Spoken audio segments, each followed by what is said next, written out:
So let's get this out of the way.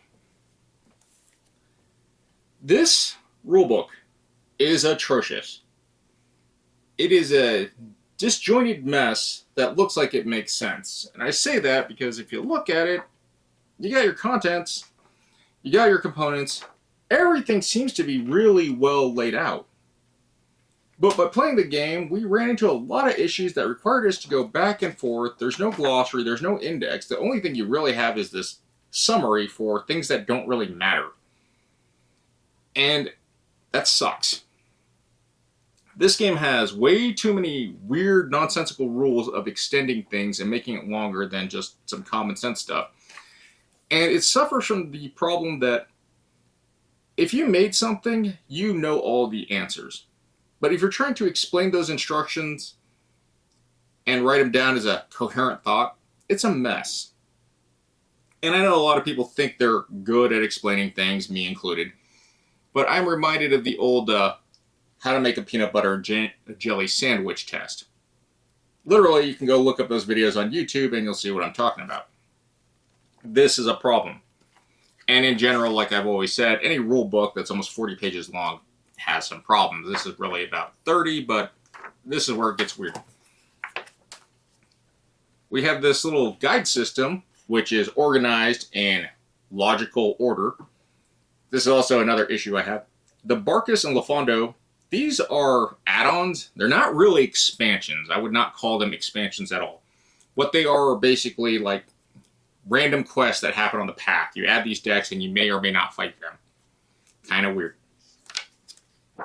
And then another thing that I find atrocious is you have rules for the path system.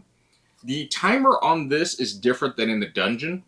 Why is that not, concise with the actual other gameplay mechanics? It's really weird. Here's another problem. This is the campaign book. We have played through the first 3 campaigns, and you have additional rules in the front of the campaign book. You have this attribute test system that should be in the rule book. Why is this not in the main rule book?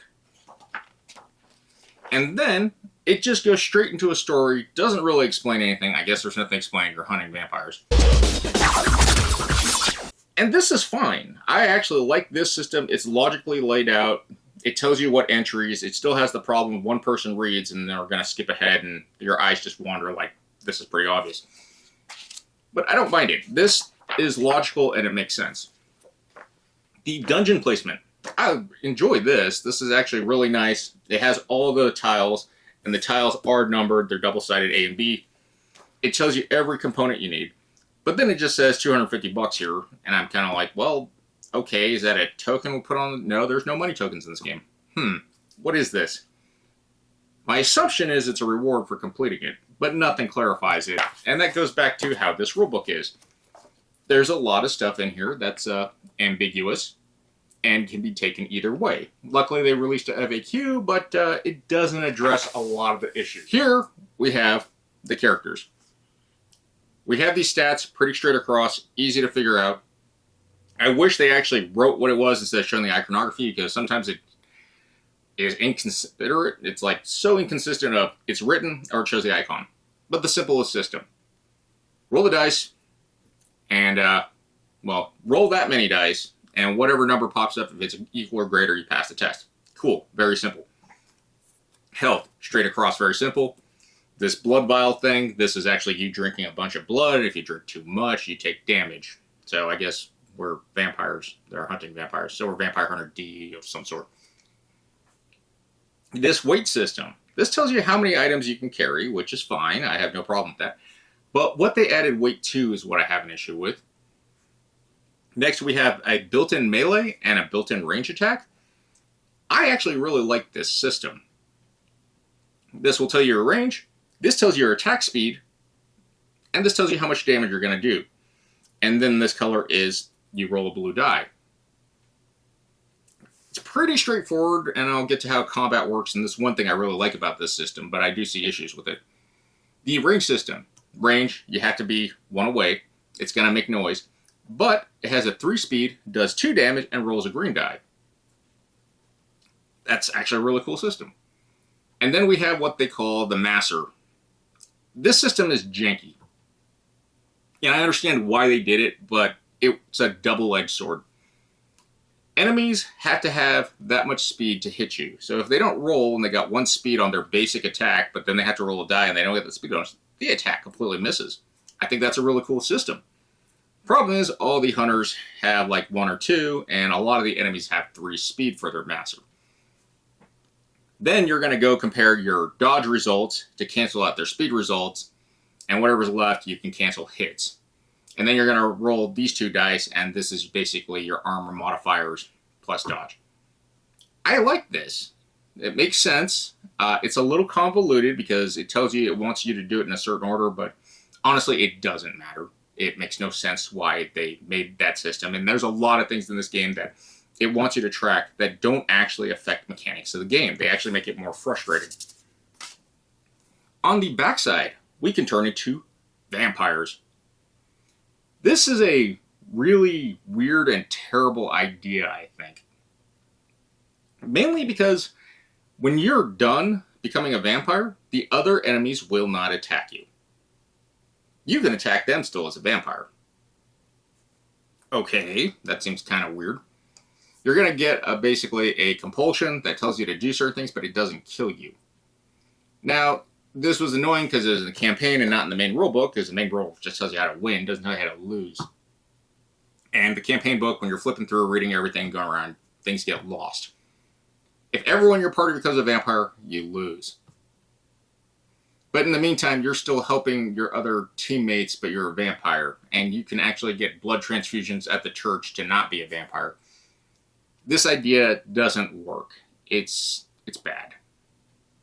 Another thing that's kind of weird is you drop all your loot and you waste time in town, and that's more mechanics that don't make any sense. But all these characters are basically broken down into classes. We got a medic, but there's no real medic abilities. We got this like tank steampunk Lincoln thing. I think this is just a regular warrior. And then we got someone that may or may not be an assassin. Yeah, there's only 4 classes. And it's gonna get a little weirder too. Next up we have the Vampire Lords. This system revolves around this whole little clock thing between day and night. I actually like this idea. During the day phase, vampires are asleep. They're easier to kill. It makes sense. You're also going to be able to take the first action. But when it crosses into the night, all the vampires wake up, they attack you, and then you get your action. It's actually kind of a cool system. It is very long though. And this timer doesn't always start at 1. It arbitrarily starts at random times. So sometimes it can feel a little unbalanced. But here's the Vampire Lords. You get 3 of them in the core box. And it pretty much tells you the day phase, this grapple thing is basically just you trying to escape the same location they're in. This is their initiative speed. Lowest initiative goes first. And then we have their range. That's a crit symbol. We'll get those also. And that guarantees a damage. And this is their bite attack. Their 2 speed, 2 damage. What dice they roll. This is the reward. If you kill them, you'll get 9 vials of blood. Apparently, we're just stealing blood from vampires. This is their Masser value. So this guy has you need a 1 speed to hit him. But he has 1 built-in dodge, or 1 speed, and 2 armor, plus a red die. And this is where problems can come in the game. You're guaranteed 3 speed, but you're not guaranteed the damage.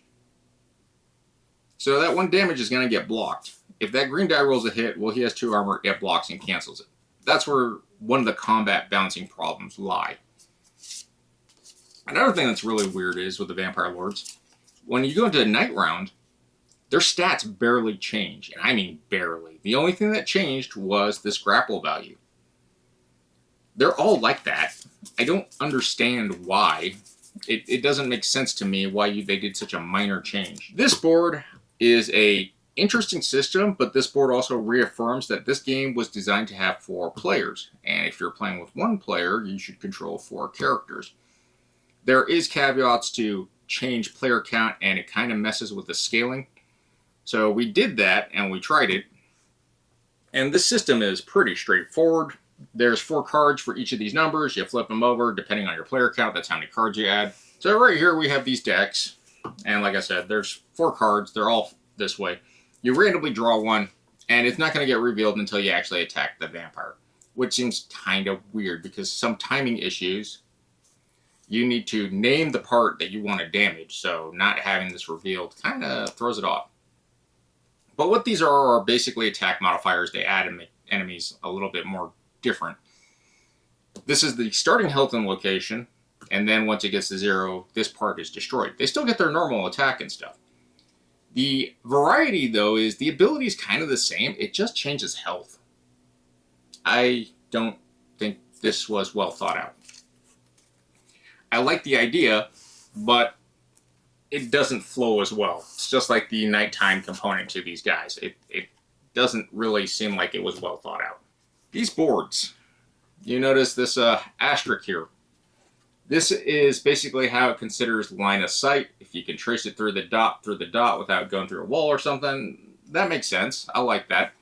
There's also these weird terrain tokens, and if you notice these numbers, these are the spawn locations in the room. This whole board is considered one room. But this board is divided. We got 1, 2, 3, 1, 2, 3, and it's divided because of these walls. You put door tokens to actually say what's open and what's closed. I kind of on the fence on the system. I like it, but I also don't like it because it's more stuff to keep track of. But luckily, as I've shown in the manual, it's easy to keep track of that stuff. It tells you what you need, and it's fairly easy to read. The artwork on these maps, I like the artwork. It definitely reminds me more of Bloodborne, the board game. It also reminds me of Mansions of Madness, and it kind of flows, but doesn't, because there's only 10 boards in the starter, or the core box. But, I think it's fine. The cardboard itself is decent. It's not the best cardboard, but it works in game terms. Okay, now we're going to get into some of the things I actually like about the game, but I'm still going to have complaints, because that's who I am. You get these blueprint cards by completing certain quests, or you can buy them in town. I like this system. I think it's actually really cool that you can build your gear to go help you hunt vampires better. These are randomly obtained, and here's where there's going to be some issues. If this gear goes to the character class, like this, which is the Knight, which I think is, the hunter from Bloodborne, basically, where they got inspiration. This guy. This weapon will now always guarantee a critical hit, which is damage. That's cool. The weight, it's not terrible. 4. It matches his weight of 12, which allows him to, or Geisley, this guy, 14. So this is cool. This actually makes sense. And then we get the ability adds that you can break windows, but he can already break windows, so I don't really see why that was added. But any character can carry this, you just lose the crit bonus. The weapon design itself is nonsensical. This is a saw with a stake. You cut by pulling things with a saw. Are you impaling yourself? I mean, you are a vampire, so maybe you're just trying to not be a vampire. Those intrusive thoughts win. Gonna give you 2 speed, a hit, 2 dice, and then it has this symbol. And this is for all the melee weapons in the game that you build. This is a 1/3 chance that the weapon breaks. It's kind of a rough trade. I don't really mind it too much. I think that's a neat idea. My problem really comes down to the components. The components all have a weight value. They do absolutely nothing in the base game except they're used to put stuff together. In the GameFound or Kickstarter exclusive stuff, the expansion that's all, stretch goals, these items will do things. But again, that's a weird system and it's random. Another thing is, I noticed there's a lot of garlic in this game. Garlic doesn't actually hurt vampires. And as a crafting component, only one weapon from the base game requires garlic. That's terrible. Again, we can see some really just nonsensical, stupid weapons. Like, that's dumb. I mean, I guess it's cool, but it's dumb. It also weighs 9, and this is where the issue of weight is stupid. Weapons that use ammo. And I like this idea, but there's not a lot of ammo variety. We got silver bullets and stakes. They weigh 1 pound each. There are some pretty heavy bullets, 1 pound, 1 kilo, whatever. It doesn't matter. They're going to tell you the range. And the game wants you to stack them under the weapon like this to tell you how many rounds of ammo it has. It doesn't tell you if the ammo is now changed weight to 0 because it's loaded in a weapon. Because it tells you you can load extra ammo into your weapons that can take them as a free action. And I was like, that seems a little weird. They're also double-sided for no reason that makes sense to me. These are double-sided and they make sense. The items, we have chunks of metal with random parts. I mean, okay, weapon parts, they're heavy. But carrying this around and running around to build these items while your weight capacity is limited is a hard thing to do. And a lot of the blueprints are randomly generated, so you're not guaranteed stuff. Some of the items are useful, like food and wine, but food and wine weigh a ton. And then we have like these healing herbs that are light. They'll just heal 2 damage. But food and wine have a unique ability of being added together like this, and they give a bonus health heal. But that's if you lock them together. But wine and food are, like if you carry this, it's 4 pounds. I get the idea it's trying to say, well, you're healing 4 health, so it should be that much. But in practicality, it really sucks. We have an encounter deck system, and I have issues with this. These pictures don't help. I wish they actually put the creature name on it so you can go find the creature card and then the minis. And then we have like this token here. This is like buried in the rules what this token does. And it's basically just a dead body you flip over and it gives you cash. Why is it buried in the rules? Why wasn't it explained how it works with all the tokens? I don't know. This iconography is jank as hell. 2 and 4. 1 to 2 players is the 2, and 3 to 4 is the 4. And it's basically going to tell you what spawns. Another thing is this iconography back for the Terror Encounter deck does not match the rulebook. I don't know why. That seems like a huge oversight. This is your compulsions. Again, the back does not match. And none of these will kill you. They just have a penalty of making you discard 2. But you have to kind of try to do whatever is on here if you can do it. But all of it is either it does nothing or you discard 1 blood or 2 blood. Oh, you can't kill or you can't collect rewards for killing vampires when you're a vampire, so I don't really know what the logic of this is. I felt like this was supposed to be something that turned you into and you'd start attacking your own players on your team, but it doesn't do that. It's a bad system, and honestly, this should just not have been thought of. I don't know why. Now we have these class decks. I like this system. I think this is a very neat system, mainly because of how it modifies your character and kind of creates some type of different playstyle. The ones with the red corner are your starting skills, and the way they work is you have to link them together to make them work, but you have to pay whatever the cost is in the upper left-hand corner, and it's not clear what this is. Like, how do you get these tokens? I know what this token is, but I have yet to get it in my 3-mission campaign to get one of these tokens. But if you line them up, you can use the ability. And they modify your stats. Like this will modify your melee attack, +1 damage. Or you get to reroll on your range attack. And if you line it up this way, you can now reroll for a occult test. I think that's like a will test, persuasion or something. And then if you want to do your range attack, you get +1 damage. This is a neat system. You get more of these, supposedly, because, again, it doesn't put it in the actual campaign book. It puts it in the start, but it doesn't put it as a reward as if you finish a chapter, draw one of these at random, and add it to your skill pool. That being said, it is a little unclear how these are going to work if you link multiples together, which I found a little annoying, and I wish you could just slide stuff around to get it to fit. But I think you can chain together a large action chain and it only costs 1 blood, or it only costs this die. It adds a die. It's a token that lets you add a die. I like this system. This is a very neat system, and it allows a lot of variety. All the characters have different stats, stuff they do. It's helpful. And honestly, this is how we actually beat the last boss in the game. We lost all our blueprints because we both turned to vampires at different times. We lost all our gear. We could never ever get another blueprint or the materials to build the weapons we need. But we fought the boss. We thought we were going to get wasted. And surprisingly, we had blood, so that helped. This actually is what kind of scales and messes with the difficulty of the game. People say the game is too difficult, and it's been addressed on Board Game Geek. I don't think the game is difficult. I just think that it's not fairly balanced. There is a town system. I actually like this system. You have locations you go to, and you can buy stuff.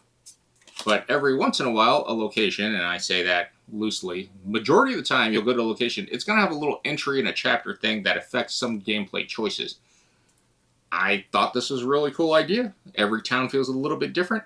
The problem is that some of these things are going to say you're going to bet money, but it doesn't tell you to actually spend it until you read the book. And then the book tells you when you actually lose or spend. It doesn't really fit thematically. If you're going to write a rule like that, a lot of stuff is implied, and that's bad. Leaves a lot of ambiguity and uncertainty, and this is one of the few games I will actually say, you need to house rule this. You need to follow stuff that makes sense, because whoever wrote this rule book and thought of this is it's an incoherent mess. We have the church where you do a transfusion. Sometimes it's free, but most of the time you pay money.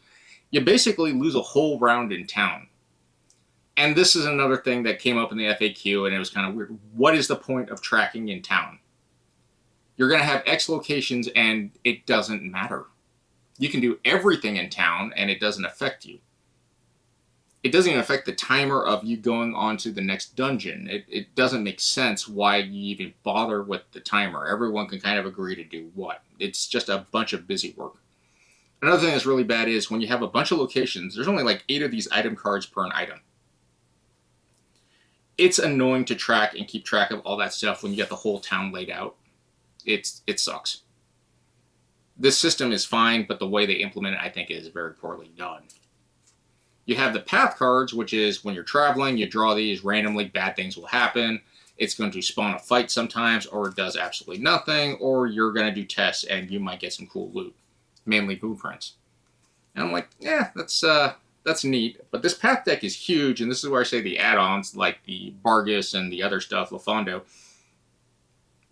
you're not likely to see them with how many path cards get added to this deck. There is a thing they said that you can pull out certain path cards and it'll make the game make more sense. Yeah, I'm past that point. You don't need any of that. We have the blacksmith, which allows you to transform those blueprints. So you have the components, you can transform the blueprints and actually build that stuff. Usually costs money. I actually like that system. Problem with the blacksmith is also he's the only guy that sells bullets and stakes. That kind of sucks. Especially if you're going into a location and you're not going to have stuff. Another system that I really like in this is you have a buy price, how many quantities of that item are available, and then you have a sell price. So it kind of can help you from going from one market to another market in the same town if you want to try to make some money. It's a neat system. I don't know why the black markets are in here. But I like this idea. This is fun. It makes the game feel a little bit non-monotonous. And unlike the Bloodborne board game, this questing, there's no timer. It's very cool.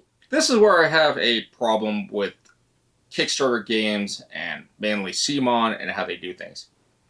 This game was designed with all the stretch goals incorporated.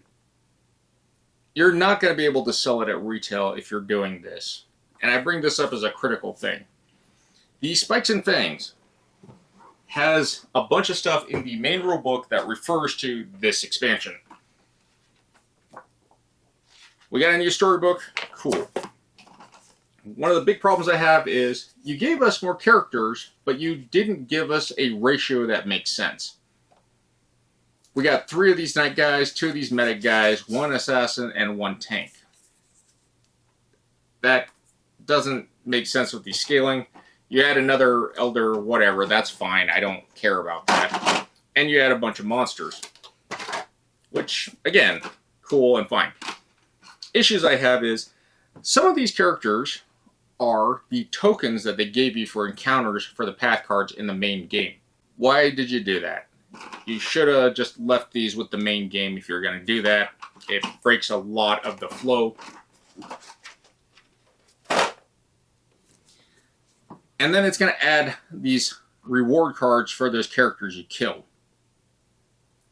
It's very discombobulating and it doesn't feel right that you're going to add stuff like that.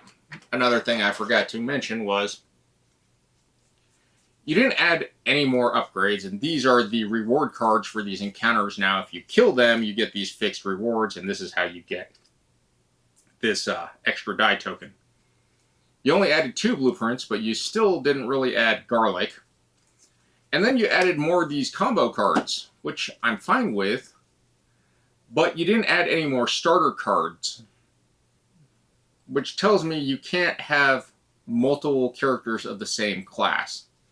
And this is where I have an issue with, like, why isn't this represented like that and makes sense? I think that's a bad idea. I don't know what made them think that was a good idea, but after reading their FAQ and their responses, I'm beginning to think that, yeah, this is one of those vanity projects. The vampires themselves adding more stuff, that's fine, but adding really high Macer values that you cannot beat with certain characters makes the game very wrong. Another thing is, you know, the day and night side of these guys. Some of them have different effects depending on player counts, but again, the day and night side really doesn't change too much. This, it just adds these bottom abilities. I understand what they're trying to do, but it doesn't feel balanced, and they spent too much time making too many different things to make it fair. Well, if you're going to make something this complex, you need to really test out this stuff. These teamwork cards, they're also in the core box. These are actually really cool abilities, and I like these. This is one of the neatest things in the game where you can actually make it feel. But they don't actually add anything until you get to the expansions that add teamwork cards where you can use items. That's not good. Items should be able to be used for other things, like garlic should be able to work on vampires. Gunpowder should be lit and be able to be used for something else besides weapon crafting. Because honestly, you don't use gunpowder to craft anything except ammunition. So it doesn't really make sense that's a component to build a machine, but ammo is what actually uses gunpowder, which doesn't make any sense. They added some more in cards, and these are mainly, I think, story. No, these are nothing happens, which seems pointless. But they added more path cards, and this is, like I said, don't bother getting the add-ons. The only 2 add-ons that I could actually say that might matter are Vlad the Impaler, which is an endgame boss. Really huge, adds a new campaign. It's kind of expensive. And the Unholy Cloister. This adds another campaign. More books, more map tiles, more locations, more cards, and more characters. This is going to give you the most value out of all the other add-ons if you want that variety. Is it worth getting all this stuff if you just have the core game? No. All these things, like here are the bargains. They are, again, a path encounter of just more stuff to fight on the path you may draw out of the path deck. Lafondo. Game found, Kickstarter, stretch goal exclusive, yada yada yada. He's a crossover from Black Rose War. He is not compatible with Black Rose War. He doesn't do anything with Black Rose War. He's just, again, another path encounter you may or may not draw. These 3D tokens, they help with the board visualization because the cardboard tokens the game gives you kind of makes it really, they're tiny and they're small and it's like, I'm hiding behind this. This, at least, it's a wall is a wall. And these just add more vampire lords with some more questing story. There's enough variety already that you don't really need all this other stuff. As far as the Kickstarter exclusive crap or GameFound exclusive crap, it's nice. The minis are a very good quality. I actually like the minis. They're well done. They're vacuum formed. There's no mold lines, which is really good. The detail on them and the material itself is very good. I actually like this combat system. I think it's good. Jason has issues with it, and I understand his valid complaints also. But I like the idea of I need to have a 3-speed attack to even hit it because movement is important. And this is where it kind of reminds me more of Bloodborne. So the vampire is at range 1 from me. I can move in and do a melee action to actually hit him, but my melee action is probably going to fail because I only have 2 speed and 1 hit with the green modifier. Or blue die. And the blue die does have some double speed icons, but then they'll get to roll the yellow die, which will also give them more dodges, which if I don't meet that requirement, I'm kind of screwed. During daytime, they just get their Mazer value. They don't get anything else, so it's almost guaranteed if I just shoot it with this crossbow, they're going to die because it does 1 damage, and they only have 1 health. As long as you can do the damage equal to the health, they are taken out, and you don't have to worry about them. They won't wake up. But if you can't, you're going to wake up all the vampires in the same room as them. And by definition of how this idea works of rooms, this is a room. There's no other walls here. Some of the other boards have walls. This one doesn't, so everything in the room would wake up. Bad time.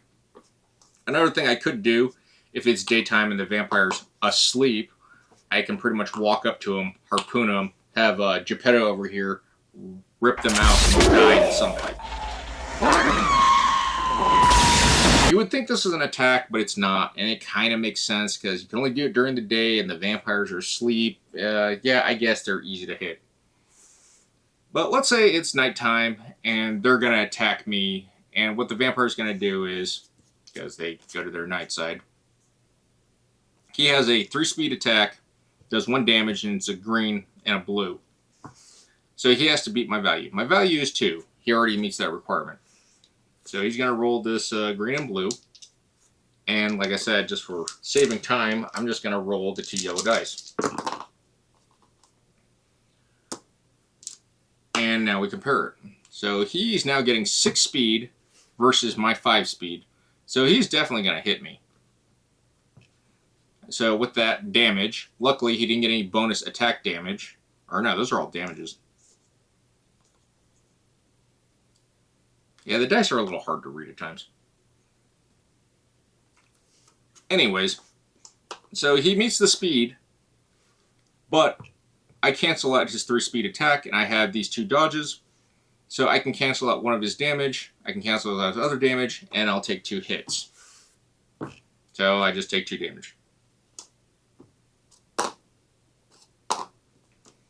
In that case, then, this example of me attacking, I will roll 1 green die versus his 1 yellow die.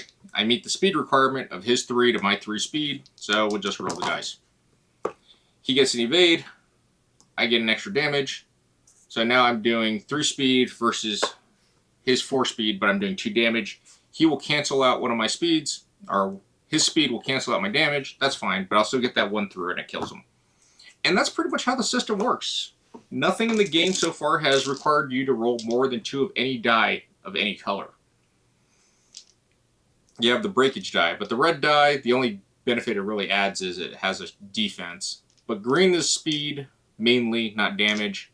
Blue is damage, some speed. And yellow is all dodges.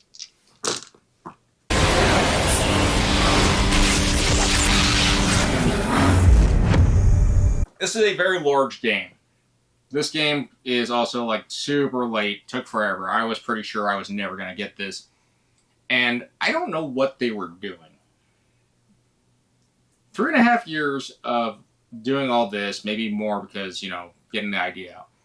But this is a incomparable mess of rules and stuff that don't really fit well. It's like they saw the Bloodborne board game and said, we could do better. And in some ways, they did. The quest system is much better. The story system is much better. The combat system is much better, in my opinion. This game has some really good ideas, but with how ambiguous the rules are, this game definitely needs some house ruling, and it's not major house ruling. It's not redoing combat or any of that. It's just clarification and just doing things that fit the story. As much as I have complained about this game, I actually enjoyed this game. Jason enjoyed this game, which surprised me because I thought he was going to get his normal complaining. But this game is actually fun once you understand it. And if you go along with the story stuff and basically house rule things and go along, this game is actually pretty good. Now that being said, what do I rate this game? This game is like a 5, and that's being really generous. House ruling and fixing some of the minor issues and how unfair some of the things are, this game could be an 8. It's just finding that balance between you want the game to be challenging, but you also want the game to be not broken. And that's where the balance comes into what you guys think are good choices. And there's a lot of flexibility to do that here. Honestly, I think you should just play it as everyone gets blueprints and starts with gear instead of the other way around. I think one of the best systems would be remove the weight restriction on items. And then make the items do something. I don't care what, just something. Instead of having to buy an expansion to make the items do stuff, make it thematic, like you discard garlic to deal a damage. Something that makes sense. The ambiguity of a lot of things is the problem with this game. Mechanically, I think it's sound. I just think that because of how poorly written the rules are and how hard they're to interpret and the intentions of the designer, that's where this game suffers. As far as the extra stuff, 4 things to kill. That's fun. If you want to do that, go do that. These are dumb. Don't make game mechanics RNG that you may or may not actually fight them. That doesn't work for me. Having an endgame boss, if people want to go kill badly and play harder, then yeah, cool. I'm fine with that. This is a problem of basically Bloodborne had this issue too. You're making exclusives have those extra characters that may or may not help your gameplay. Luckily, I haven't ran into anything that says you're immune, but that master system kind of makes it that way. And they tell you in the FAQ, here's how to fix that, which I was just like, okay, so you just reduce everything's difficulty by 1. I guess that makes it fair. But if that's the case, you guys should have thought of that when you made the game. As far as the theme of being a vampire hunter, you're more vampire than vampire hunter. You drink a lot of blood because you need to boost your abilities and your stats consistently. The stat system, I like it. It's customizable to a point. It adds variety. The boss battling, I like that. It adds variety. I just wish they actually did more abilities instead of just getting more health. The weapon crafting, it's a cool system, but the components need to be a little bit more well thought out. The simplicity of the skill tests, very easy. The combat system, I enjoy a lot. I like the idea of the master system. I think it's a good system. It just needs to be balanced a little bit more because of how difficult they want to make this game. And the problem with difficulty is always scaling. Now, if you heard all this and you still like the game, I definitely say, try it. If you got the game, don't let this bring you down. This is just a fair warning. You're going to have a bad time by trying to understand this rulebook that's a mess. It's very easy to just streamline a lot of the stuff because they decided to make it way too complicated for its own good. And you'll actually have a fun time. This is a fairly quick game. I've heard it's compared to Zombicide. I don't think it's like Zombicide. I don't like Zombicide either, but I don't think this is anything like Zombicide. I actually found this a better system. The randomness with the paths, you can always just throw out the dead cards that do nothing. I think you should do that because they printed a lot of pointless cards.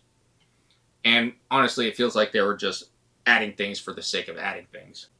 And that's pretty much my final thoughts on this. It's a good game. It has a lot of issues that can be easily remedied with some common sense or just logical story elements or things that work out.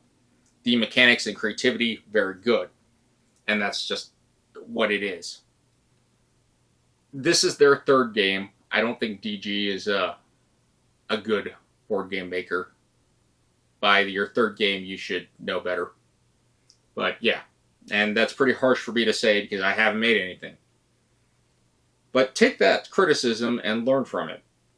This has the potential to be really good, but you made a mess. And I don't know what you were doing that 3.5 years. I don't know what issues you guys were dealing with or whatever. So don't take this as, me going after you guys. I'm just pointing out a very important fact. Mistakes were made. Learn from them. Especially since you guys had to rush out and put that FAQ. And if you're going to do FAQ stuff, don't put in quotes like LOL and that. I don't care if it's someone else saying that. Ask yourself, why is it you put a system in that doesn't make sense to anybody except you? You need to get other people and ask them, does this make sense? Because that could address a lot of these issues. Have random people that have never played this, your playtester pool needs to be expanded, but have people ask you, why are the rules like this? That would help clear up a lot of these issues before you release this product. This product isn't unfinished. It's you guys didn't focus on the right things. Rules are extremely important in a game. And because of that, that's the reason this game I am saying that a 5 is generous. But that has been my first impressions of Ancient Blood or the Vampire Hunters. The 2025 giveaway is still going on. I got some new stuff added to it, so check out that video if you want to win some free stuff. You don't have to subscribe to win. Other than that, hope you guys enjoyed this video. Thank you for watching. Take care of yourselves, and GG's.